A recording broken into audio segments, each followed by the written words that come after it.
தமிழ்நாட்டுக்குள்ள எல்லோரும் எந்த இடத்திற்கு செல்வதற்கும் உரிமை இருக்கு. யார் வேண்டுமானாலும் எங்கே வேணாலும் போகலாம். இது ஒரு பெரிய விதமாக ரொம்ப பெருசுப்படுத்தி இதெல்லாரும் பார்த்துட்டு இருக்காங்க. அனுமதி கொடுங்க, நாங்கள் போகணும். யார் வேண்டாலும் நேராக போகலாம். ஒரு இன்ஃபர்மேஷன் கொடுத்துட்டு தொண்டர்கள்ட்ட சொல்லிட்டு நேரடியாக இந்தந்த இடத்துக்கு போகிறேன்னு சொல்லிட்டு போகலாம். அதனால் என்னை பொறுத்தவரை ஒரு டிஜிபி அலுவலகத்தில் பாதுகாப்பு கேட்க வேண்டிய அவசியம் தமிழ்நாட்டில் இல்லைன்னு நான் பார்க்குறேன். ஏன்னா தமிழ்நாட்டை விட்டு கொடுக்க முடியாதுங்க. நம்முடைய தாய் திருநாட்டை எப்போதும் விட்டு கொடுக்க முடியாது. எங்கே வேண்டுமானாலும் எந்த நேரத்தில் யார் வேண்டுமானாலும் நம்முடைய தமிழ்நாட்டில் எந்த பகுதிக்கு போகலாம். அப்படி ஒன்றும் இது இந்தியாவில் இருக்கக்கூடிய சில பகுதிகளை போல அச்சுறுத்தலோடு நான் பர்மிஷன் வாங்கிட்டு போனோம் அப்படிலாம் இல்லைங்க. அதனால் இந்த விஷயத்தை பொறுத்தவரை நான் அரசியல் செய்யலைங்கன்னா தைரியமாக போகலாம். அரசியல் தலைவர்கள் போகிறதுக்கு என்ன, ஒரு நாள் முன்னாடி சொல்லிட்டு கூட போகலாம். அவங்க பாதுகாப்பு அவங்க தான் பார்த்துக்கணும். காவல்துறை இருக்கிறாங்க, அவங்களும் பாதுகாப்பாங்க. அதனால் திரு விஜய் அவர்கள் கரூருக்கு வரணும்னு நினச்சா அதே கரூரை சார்ந்தவன் தான் நான். எங்கள் ஊர் வர்றதுக்கு அனுமதி எதுக்குங்க? நான் யார் வேணாலும் வரலாமே. எல்லாரும் டெய்லி வந்துட்டு இருக்காங்களே, தலைவர்கள் வர்றாங்களே. முதலமைச்சர்லேருந்து ஆரம்பித்து அண்ணன் கமலஹாசன் அவர்கள் வரை இந்த 10 நாட்களில் பார்த்துக்கிட்டு இருக்கோம். எல்லோரும் வர்றாங்க. என்டிஏவுடைய பார்லிமெண்ட் டெலிகேஷன் வர்றாங்க. அதனால் கரூருக்கு எல்லோரும் வரட்டும். யார் தனிப்பட்ட முறையில் நான் அஞ்சலி செலுத்தினாலும் வரட்டும். ஏன்னா இந்த நேரத்தில் நான் கரூர் மக்களையும் விட்டு கொடுக்க முடியாது. ஏன்னா எங்கள் ஊருக்கு வர்றது ஏதோ ரொம்ப கஷ்டம்னா அப்போ எங்கள் ஊரில் என்ன பூதகரமான மக்கள் இருக்கிறாங்களா? நீங்கள் வந்தாவே நாங்கள் பிடிச்சி பார்டரில் சாப்பிட்ற மாதிரி. அதனால் தயவு செஞ்சு எங்கள் ஊருக்கு வாங்க. யாரை பார்க்க வேண்டும் என்று நினைக்கின்றீர்களோ அந்த மக்களை பாருங்கள். ரொம்ப அன்பானவர்கள். தவறு நடந்திருக்கலாம், ஒரு ஸ்டாம்பிங் நடந்திருக்கலாம். அதற்கான காரணம் யார், அதை நடவடிக்கை எடுப்பாங்க. அதுக்காக கரூருக்குள்ளே போகிறதே ஒரு அச்சுறுத்தல் அப்படிங்கிற மாதிரி ஒரு விஷயத்தை நாம் ஏற்படுத்த வேண்டாம். அது கரூரில் இருக்கக்கூடிய மக்களுக்கும் கரூரை பற்றியும் தவறான ஒரு எண்ணம் வெளியே வரும். அது வேண்டாம் என்று நினைக்கின்றேன். சொல்லும்போது கரூர் சொல்லும்போது ஒரு உயிருக்கு ஆபத்து ஏற்பட வாய்ப்பு இருக்கு அப்படின்ற ஒரு கருத்துமே நீ காலத்தில் நான் மாநில தலைவரான நயினார் நாகேந்திரன் நான் பேசினதை நான் கவனிக்கலைங்கன்னா ஐம் சாரி. நான் கவனிக்கல. என்ன பத்திரிகை நண்பர்கள்ட்ட பேசினாங்க. நான் கோயம்புத்தூரில் இப்போ தான் நேரடியாக அங்கே வர்றேங்கன்னா. அதனால் ஒரு கரூர்காரனாக தமிழ்நாட்டினுடைய இந்த மண்ணினுடைய மைந்தனாக நான் சொல்வது, நம்ம ஊருக்குள்ளே யார் வேண்டுமானாலும் எங்கே வேணாலும் போகலாம். புதுசாக நாம் ஒரு குவாலிட்டி ஆரம்பிக்க வேண்டாம். இங்கே போகிறதுக்கு பயமாக இருக்குது, அங்கே போகிறதுக்கு பயமாக இருக்குது, அச்சுறுத்தல் இருக்குன்னு நம்முடைய தமிழ்நாட்டை நாமளே தாழ்த்தி கீழே கொண்டு போகிற மாதிரி ஆயிரும். அதே நேரத்தில் நான் மாநில தலைவர் அவங்க சொன்னதை பார்க்கல, அவங்க வேறு ஏதாச்சும் காரணத்தில் அதை சொல்லியிருக்கலாம்.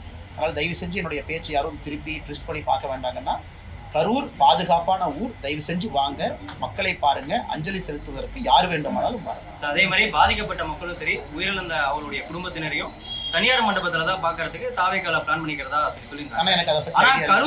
கரூர் மாவட்ட காவல்துறை சார்பில் என்ன சொல்லியிருக்காங்க அப்படின்னா, கட்சியினுடைய தலைவர் விஜய் வந்து செல்லக்கூடிய பாதை கரூர் எங்க வந்து இறங்குறாரு, எந்த வழியா கரூருக்கு வராரு, எத்தனை பேர் உங்க கூட வர போறாங்க, எத்தனை கார்ல வர போறீங்க, பாதிக்கப்பட்ட குடும்பத்தினர்லேருந்து எத்தனை மக்கள் பங்கேற்க போறாங்க, எந்த இடம் அப்படின்றது குறிப்பா ஒரு வாரத்துக்கு முன்னாடியே நீங்க கொடுத்துதான் அனுமதி கேட்கணும் அப்படின்ற மாதிரியான நிறைய நிபந்தனைகள் வச்சிருக்காங்கன்னு சொல்லியிருக்காங்க. அண்ணே, கரூர் மாவட்டத்துக்குள்ள ஒரு 36 குடும்பங்கள் இருக்கிறாங்க பாதிக்கப்பட்டவர்கள். இந்த விஷயத்துல கொஞ்சம் பேர் காங்கேயத்தில் இருக்கிறாங்க, கொஞ்சம் பேர் தாராபுரம், ஒட்டஞ்சத்திரம். இறந்து போன 41 பேர் குடும்பம் பார்த்தீங்கன்னா. அதில் கரூர் நகரத்துக்குள்ள 80% இருக்கிறாங்க. வெளியே கொஞ்சம் போகணும், 20 கிலோமீட்டர் தொலைவில் எல்லாமே இருக்கிறாங்க. அதனால் எனக்கு தெரியவில்லை காவல்துறையும் இதுக்கு இவ்வளவு இது பண்ணுறாங்க அப்படின்னு. யார் வேண்டுமானும் வரலாம். மக்கள் வெளியே இருக்கிறாங்க, கிராமத்தில் இருக்கிறாங்க, நகரத்துக்குள்ள எல்லாமே இருக்கிறாங்க. வருகின்ற பொழுது அவங்க போகிற பாதை தெரியும். யார் வீட்டுக்கு வேணாலும் போட்டும். கூட்டம் கூடுனாலும் கூட எல்லாம் அமைதியாக தான் இருப்பாங்க. ஏன்னா நம்ம என்ன சாவு வீட்டுக்கு போகிறோம், இறந்து போன வீட்டுக்கு போகிறோம். யாரோ ஒரு மனிதர் இறந்திருக்கின்றார்கள், அஞ்சலி செலுத்துவதற்கு போகிறாலும் மக்களுக்கு தெரியும். மக்கள் எல்லோருக்கும் தரம் தெரியும். அந்த இடத்துல எப்படி நடந்துக்கணும், யாரை பார்க்கணும். அதனால் இதை காவல்துறையும் ஏன் பெரிதுபடுத்துகிறாங்கன்னு தெரியல. இங்கே பாருங்கள், அங்கே பாருங்கள், எத்தனை பேர் வர்றாங்க, எத்தனை கார் வரும்னு. ஆனால் தமிழகத்துக்கு ஒரு கலாச்சாரம் இருக்குன்னு, அரசியலை விட்டுலாங்கன்னு ஒரு கலாச்சாரம் இருக்குது. நம்ம ஊருடைய கலாச்சாரம் என்ன? அரசியல் கட்சிகள், எதிர்கட்சிகள், ஆளும் கட்சியை தாண்டி நட்பாக இருப்போம். அதெல்லாம் தாண்டி எந்த ஊரை யாரும் விட்டு கொடுக்க மாட்டோம். ராமநாதபுரத்தையும் விட்டு கொடுக்க மாட்டோம், கரூரை விட்டு கொடுக்க மாட்டோம், கோயம்புத்தூரை விட்டு கொடுக்க மாட்டோம். இப்போ நடக்கக்கூடிய செய்தி எல்லாம் பார்த்தா கரூரில் ஏதோ 2 பூதம் இருக்குது, உள்ளே வந்து அந்த பூதம் கடிச்சு சாப்பிட்டுக்கிற மாதிரி தான் நான் செய்தியை பார்க்குறேன். அதனால் தயவு செஞ்சு எங்கள் ஊருக்கு வாங்க, யாரை வேண்டுமானாலும் சந்தியுங்க. காவல்துறையும் எதற்காக இதை பெரிதுபடுத்தி பேசுறான்னு எனக்கு தெரியலங்கண்ணா. பிரச்சார கூட்டத்துல ஒரு நபர் தாவேக்காவுடைய கொடியை தூக்கி ஏந்திருக்காரு. தாவேக்கா அதிமுக கூட்டணிக்கு பிள்ளையார் சொல்லி போடப்பட்டது என்று அதை பத்தி நான் பேச விரும்பலீங்கன்னா. எப்படி இருக்கும், யார் வருவார்கள், யார் செல்வார்கள் எனக்கு தெரியாதுங்கன்னா. எது நடந்தாலும் தமிழகத்திற்கு நல்லது நடக்கட்டும். நான் முதல்ல இருந்து என்னுடைய நிலைப்பாடு உங்களுக்கு தனிப்பட்ட முறையிலேயே சொல்லிட்டு இருக்கேன், கட்சியினுடைய ஒரு தொண்டனாகவும் சொல்லிட்டு இருக்கேங்கன்னா. ஐடியாலஜி வேறு வேறு நேர்கோட்டு பாதையில் இருக்கும் பொழுது அவங்க ஒரு லைனில், நாம் ஒரு லைனில், இன்னொருத்தர் ஒரு லைனில், அது எந்த அளவுக்கு மெர்ஜ் ஆகும் தெரியல. ஆனால் பொறுத்திருப்போம். 2026 தேர்தலுக்கு இன்னும் ரொம்ப தூரம் இருக்குது.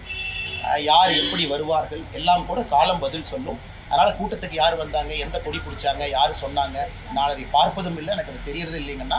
அதனால் தேர்தலுக்கும் கூட்டணிக்கும் நேரம் அதிகமாக இருக்கிறது, பொறுத்திருந்து பார்க்கலாம். திருமாவளவனுக்கு இசட் பிரிவு பாதுகாப்பு வேணும் அப்படின்னு சொல்லி கட்சியினர் வந்து போராட்டம் ஈடுபடுறாங்க. மக்கள் அடிக்கிறக்கா? திருமாவளவன் அவர்களுக்கு இசட் பிரிவு கொடுத்து அதை வச்சு மக்களுக்கு அடிக்கிறக்கா? ஒரு ரோட்டில் போகிறாங்க, 2 வீலரில் ஒருத்தர் வர்றாரு, வண்டி முட்டி இருந்துருந்தான். இது எங்கள் எல்லோருக்குமே நடந்திருக்கு, எல்லோருக்கும் நடந்திருக்கு. திருமாவளவன் எனக்கு நடந்திருக்கு. எல்லாம் ஃபர்ஸ்ட் நம்ம என்ன பண்ணுவோம், சாரி சொல்லுவோம். அவர் நல்லா இருக்காரான்னு பார்ப்போம், அவரை நியர்பை ஹாஸ்பிட்டலுக்கு கொண்டு போக பார்ப்போம். அவருடைய உயிருக்கு உத்தரவாதம். ஏன்னா நம்ம தலைவர் என்கின்ற முறையில், சமுதாய பணியில் இருக்கிற முறையில் அடுத்தவங்களை காப்பாற்ற வேண்டியது முதல் பொறுப்பு. இன்னைக்கு அண்ணன் திருமாவளவன் அவர்கள் மூத்த தலைவர். அவர் சமீபத்தில் அவருடைய தொண்டர்கள் நடந்து கொண்ட விதத்தை ஏற்றுக்க முடியுமா? ஃபஸ்ட்டு மிரட்டுறாங்க, வண்டியை பிடுங்குறாங்க, 2 பேர் வண்டியை பிடிச்சி தள்ளி விடுறாங்க, அந்த வண்டி கீழே விழுகுது. அதை நாம பத்திரிகை நண்பர்கள்ட்ட படம் பிடித்து காட்டுறோம், பாருங்க இந்த மாதிரி நடக்குதுன்னு. அதனால் திருமாவளவன் அவர்கள் முக்கியமான தலைவர், ரொம்ப முக்கியமான ஒரு தலைவர், அதை பற்றி எந்த மாற்று கருத்தும் இல்லை. ஆனால் ஒரு இடத்துல அவருடைய தொண்டர்கள் எப்படி நடந்து கொள்கின்றார்கள் என்பதற்கும் அண்ணன் திருமாவளவன் தானே பொறுப்பு. ஏன்னா காருக்குள் அவர் உட்கார்ந்துருக்கார். இதில் ஆச்சரியம் அதிர்ச்சி என்னன்னாங்க, உச்சநீதிமன்றத்தினுடைய சீஃப் ஜஸ்டிஸ் அவரை அட்டாக் பண்ணாங்கிற கூட்டத்துக்கு கண்டிக்க போயிட்டு திரும்ப வந்து இவங்களே ஒருத்தர் அட்டாக் பண்ணால் எப்படிங்கன்னா.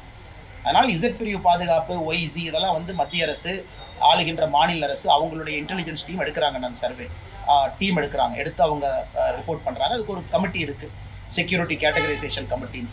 ஆனால் அண்ணன் திருமாவளவன் அவர்கள் அன்னைக்கு நடந்து கொண்ட விதம் முற்றிலும் தவறு. இதை சொன்னால் நம்மளே 4 பேர் வந்து திட்டுறான், எப்படி நீங்கள் அப்படி சொல்லலாம் இப்படி சொல்லலாம். உண்மை தானே சொன்னோம்.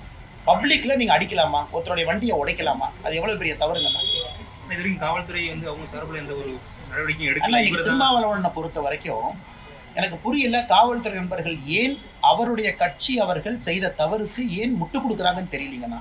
ஸ்ட்ரெயிட் ஃபார்வர்டு தப்பு தொண்டர்கள் மீது. திருமாவளவன் மேலே தப்புன்னு நான் சொல்ல, உள்ளே இருந்தால் ஒரு கண்ட்ரோல் பண்ணியிருக்கணும்.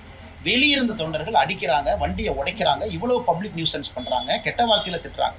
அப்படி இருக்கும் பொழுது ஒரு பேசிக் எஃப்ஐஆர் கூட போடாமல் காவல்துறை உங்களுக்கும் எனக்கும் ஹெல்மெட் போடணும். நீங்கள் முதலமைச்சர் அவங்க கோயம்புத்தூரில் போய் பிளெட்ஜ் எடுக்கிறாங்க, கோயம்புத்தூரில் ஹெல்மெட் போடணும், நீங்கள் வண்டி மெதுவாக ஓட்டணும், அப்படி போடணும். அதே முதலமைச்சர் இந்த பிளெட்ஜ் எடுக்கிறதுக்கு ரோட்டில் யாராச்சும் டிராஃபிக் வயலேஷன் பண்ணி கலாட்டா பண்ணால் எஃப்ஐஆர் போடுங்கன்னு முதலமைச்சர் சொல்லாமே.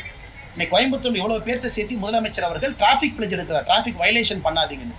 அவருடைய கூட்டணியை சார்ந்த ஒரு கட்சியினுடைய தலைவர்கள் தொண்டர்கள் வயலேஷன் பண்ணும் பொழுது இந்த முதலமைச்சர் நம்ம முதலமைச்சர் நடவடிக்கை எடுக்கலீங்கன்னா மக்களுக்கு முதலமைச்சர் மீது எப்படி மரியாதை வருங்கன்னா. திருமாவளவன் அவர்கள் விஜயை வந்து பாஜக ஒரு கருவியை பயன்படுத்தி திமுக அதனுடைய கூட்டணி கட்சியினுடைய சிறுபான்மை வாக்குகளை பிரிக்கிறதுக்காக பாஜக விஜய் ஒரு கருவியை திருமாவளவன் ஏன் பதறாருன்னு தெரியலங்கண்ணா. ஏன் ஆதவ் அர்ஜுன் அவர்களை கட்சியை விட்டு அனுப்பிச்சாங்க? எதற்காக ஆதவ் அர்ஜுனோடு இன்னும் நட்பை பாராட்டி கொண்டிருக்கின்றார்கள்? நீங்களே வெளிப்படையா பாருங்க. ஆதவ் அர்ஜுன் அவர்கள் ஒரு புதிய கட்சியில போய் ஜாயின் பண்றாரு, நடிகர் விஜய் அவங்ககிட்ட போய் ஜாயின் பண்றாரு. ஃபர்ஸ்ட் போய் ஆசீர்வாதம் யார்கிட்ட வாங்குறாரு? அண்ணன் திருமாவளவன் அவங்ககிட்ட ஆசீர்வாதம் வாங்குறாரு. அதனால் இது எப்படி இருக்குன்னா, திருமாவளவனுடைய பேச்சை பார்க்கும் பொழுது பிள்ளையை கிள்ளி விட்டு தொட்டிலை ஆட்டுவது போல எனக்கு தெரிகிறது. அதாவது நானே ஒருத்தர் அங்கே அனுப்புவேன், அந்த கட்சிக்கு போனவரே வந்து முதல் ஆசீர்வாதம் என்கிட்ட வாங்குவார், ஆனால் நான் எல்லாத்தையும் பிஜேபிகிட்ட லிங்க் பண்ணி பேசுவேன். அதனால் திருமாவளவன் அவர்கள் வெளிப்படையாக நடந்துக்கணும். அவர் வெளிப்படையாக இந்த விஷயத்தை நடந்துக்கல. இன்னைக்கு அவர் அரசியலில் யாரோ தன்னுடைய எதிரி, தன்னுடைய கட்சி வாக்குகள் வேற எங்கேயோ போகுது அப்படிங்கிற யூகத்தில் பாரதிய ஜனதா கட்சி திட்டிக் கொண்டிருக்கின்றார். அவருடைய கட்சியும் அவருடைய தொண்டர்களையும் காப்பாற்ற வேண்டிய பொறுப்பு திருமாவளவன் அவர்கள் இருக்கிறது, எங்களுக்கு இல்லைங்க. உங்களுடன் ஸ்டாலின் முகாம் வந்து சமீப காலமாகவே பள்ளிகளில் வந்து பள்ளி மாணவர்களுக்கு விடுமுறை அளிக்கப்பட்டு நடத்தப்பட்டு வருது. ஏன் அவ்வளவு முக்கியத்துவம் கொடுக்கணும்? ஆனால் இன்னைக்கு கோயம்புத்தூரில் ஸ்டாலின் ஐயா வர்றாங்க, ஹாஃப் டே லீவ் விட்டுருக்காங்க. எதுக்குன்னா ஹாஃப் டே லீவ் குழந்தைங்களுக்கு? அவர் வர்றது ஒரு பாலத்தை திறக்கிறாங்க, கொடிசியா போகிறாங்க, ஒன்றுமே இல்லைங்கன்னா ஒரு ஒரு 3 ஸ்கொயர் கிலோமீட்டர் ஏரியாவில் நடக்கிற நிகழ்ச்சி. முதலமைச்சர் வர்றாங்க, ஸ்கூலுக்கு லீவ் விட்டா தான் நமக்கு தெரியும் முதலமைச்சர் வர்றாங்க. கோயம்புத்தூருக்கு முதலமைச்சர் வந்துட்டாங்க, ஏப்பா ஸ்கூலுக்கு போல லீவ் விட்டா. இந்த டிராமாவை தமிழ்நாடு முழுசும் பண்ணுறாங்க. ஸ்கூலுக்கு லீவ் விட்டா தான் பெற்றோர்களுக்கு தெரியும். அதே தான் இன்னைக்கு உங்களுடன் ஸ்டாலின் கேம்ப்பு இன்னைக்கு கல்லூரிக்குள் நுழைஞ்சு, இன்னைக்கு வந்து பள்ளிக்கூடத்துக்குள்ள நுழைஞ்சு இதே டிராமா அங்கே பண்ணுறாங்க. அதுவும் ஆள் சேர்க்கின்ற கூட்டமாகத்தான் உங்களுடைய ஸ்டாலின் கேம்ப் நடந்து கொண்டிருக்கிறது. அதனால் முதலமைச்சர் தெரிஞ்சு நடக்குதா, தெரியாமல் நடக்குதா, இல்லை யாரோ செய்கிறாங்க பார்த்துட்டு சும்மா இருக்கிறாங்களா? இன்னைக்கு உதாரணத்திற்கு கோயம்புத்தூருக்கு முதலமைச்சருடைய வருகைக்கு 1/2 நாள் லீவ் விட்டதே மக்களுக்கு பிடிக்கல. எதுக்கு அப்படியே லீவ் விடுறீங்க? குழந்தைங்க படிக்கணும், தீபாவளிக்கு லாங் ஹாலிடே வருது, எதுக்கு லீவ் விடுறீங்க? உங்களுடன் ஸ்டாலின் கேம்பை ஏன் ஸ்கூலுக்குள் நடத்துறீங்க? இது எல்லாம் துரதிர்ஷ்டவசமானது. அரசியல் லாபத்திற்காக பள்ளிக்கூடத்தை பயன்படுத்தி கொண்டிருக்கிறார். நேற்று இதுவும் ஒரு ஜீவோ வெளியிடுறாங்க, அதில் ஜாதியுடைய அது ரொம்ப தவறுங்கண்ணே. இங்க பாருங்கண்ணே, இன்னைக்கு ஐயா திரு GD நாயுடு அவர்களுடைய பெயரை வந்து கோயம்புத்தூருடைய மேம்பாலத்துக்கு வச்சிருக்கிறாங்க. ஆனால் ஜிடி நாயுடு அவர்கள் ஜாதியெல்லாம் தாண்டி பொது தலைவர், அந்த பாலத்திற்கு பேர் சூட்டணும்னா சரியான நபர். கோயம்புத்தூரில் அந்த பாலத்துக்கு நீங்கள் ஒருத்தருடைய பேர் வைக்கணும்னா ஜிடி நாயுடு ஐயா பேர் தான் வைக்கணும். காரணம், ஜிடி நாயுடு ஐயாவுடைய இண்டஸ்ட்ரியல் எஸ்டேட் அங்கிருந்து ஆரம்பிக்குது அந்த பாலம். அங்கே ஒரு தூண் போட்டிருக்கிறாங்க, அவங்களுக்கு டிஸ்டர்பன்ஸ் கூட ஆயிருக்கும். நாங்கள் அதை மனதார வரவேற்கின்றோம். ஜிடி நாயுடு அவர்கள் பேரை வச்சு அதை மனதார வரவேற்கிறோம். எடிசன் ஆஃப் நம்ம ஊர். நாங்கள் ஜிடி நாயுடு ஐயாவை ஒரு ஜாதியில் அடைக்கிறோமா? இல்லை. நீங்கள் போட்டிருக்கிற சாம்பிள் லிஸ்ட்டில் கருணாநிதி ஐயா பேரை வைக்கிறீங்க. ஏன் புரட்சி தலைவர் டாக்டர் எம்ஜிஆர் ஐயா பேர் இல்லை? கருணாநிதி அவர்களை விட சமகால அரசியலில் இவரும் முதலமைச்சராக இருந்திருக்கிறாங்க, மக்கள் நல்லது பண்ணியிருக்காங்க. அதனால் இந்த ஜிஓவே உங்களுடைய தலைவர்களை ப்ரொமோட் பண்ணுறதுக்காக ஒரு ஜிஓ வச்சிருக்கிறீங்க. அதே போல் பட்டியல் சமுதாயத்தில் பிறந்து பெரிய தலைவர்களாக யாரு பேர் இல்லையே? ரெட்டமலை ஸ்ரீனிவாசன் ஐயா பேர் இல்லை, எம்சி ராஜா ஐயா பேர் இல்லை, யாரு பேர் இல்லையே? ஏன் இல்லை? முத்துராமலிங்க தேவர் ஐயாவை இன்னுமே ஜாதி தலைவராக பார்த்து கொண்டிருக்கின்றார்களா தமிழகத்தினுடைய அரசு? அதனால் எந்த பெருந்தலைவர்களுடைய பேருமே இல்லை, முக்கியமான தலைவர்கள் பேர் இல்லை. இவர்கள் இந்த மாதிரி பண்ணாங்கன்னா முக்கியமான தலைவர்களை ஜாதி வட்டத்திலே அடைச்சு வைக்கலாமா? எத்தனை நாளைக்கு ரெட்டமலை ஸ்ரீனிவாசன் ஐயாவை ஜாதி வட்டத்தில் அடைப்பீங்க? எத்தனை நாளைக்கு அம்பேத்கர் ஐயாவை ஜாதி வட்டத்தில் அடைப்பீங்க?